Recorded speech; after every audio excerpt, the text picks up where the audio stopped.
ধর্মনগরের অর্ধেন্দু ভট্টাচার্য স্মৃতি ভবনে একটি বৈঠক অনুষ্ঠিত হয়। 14 মার্চ শুক্রবার দুপুর আনুমানিক 12টা 30 মিনিট নাগাদ এমনই দৃশ্য পরিলক্ষিত হয় উত্তর ত্রিপুরা জেলার জেলা সদর ধর্মনগর শহরের অর্ধেন্দু ভট্টাচার্য স্মৃতি ভবনে।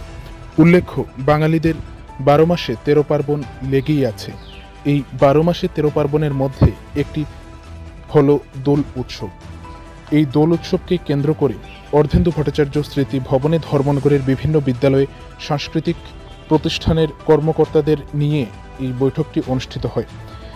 এই বৈঠকে মূলত ধর্মনগর শহরে আগামী দিনে যে দোল উৎসব অনুষ্ঠিত হতে চলেছে সেই দোল উৎসবকে কিভাবে সুন্দর ও অপূর্বভাবে সাজিয়ে তোলা যায়, রাঙিয়ে তোলা যায়, সেই সকল বিষয়ে বিস্তারিতভাবে আলোচনা করা হয়।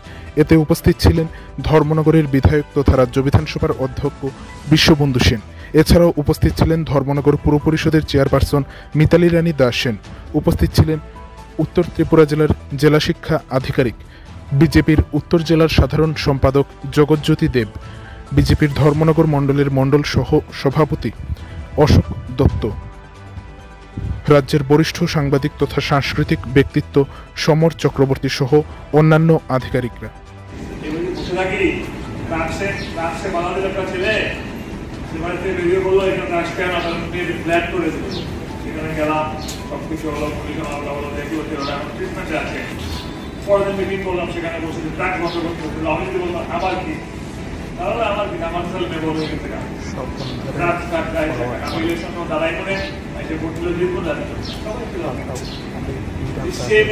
চলতে পারে না তো কেন সফট জিনিসগুলো আনতে চাই, পরিশীলিত জিনিসগুলো আনতে চাই।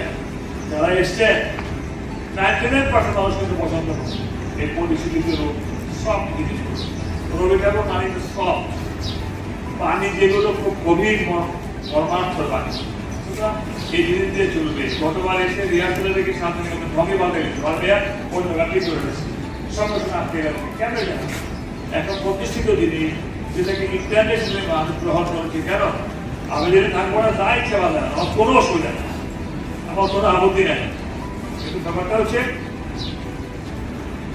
রং নিয়ে এত প্রাতিষ্ঠানিক ভাবে দোল নিয়ে রবি ঠাকুর ছাড়া আর কেউ কল্পনা করেছে কেন জানে? সঙ্গীত এবং নৃত্যের মাধ্যমে যত বৃন্দাবন হবে, যত মায়া বুড়ো হইব আগামীকালকে, আজকে বলে হচ্ছে ভাষারা রক্ত সে খেলবে। রবি ঠাকুর যে জিনিসটা চিন্তা করছে, যেটা ধ্যান দিয়েছেন, দোল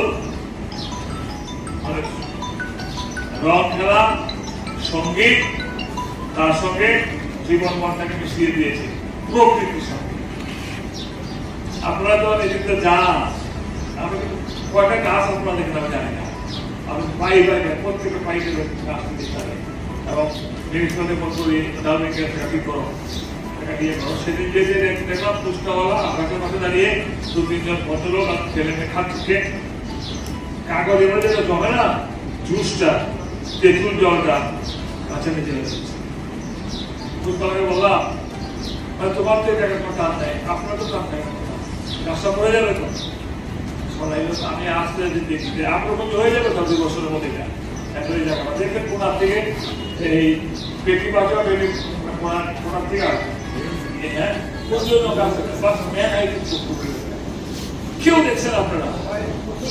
হ্যাঁ, খেয়াল করেননি? আমি কি কেন রাজপ্রগাই করছি না, আমার প্রাণের সাথে কেন জিনিস করে দিয়ে যেতে পারতেছি।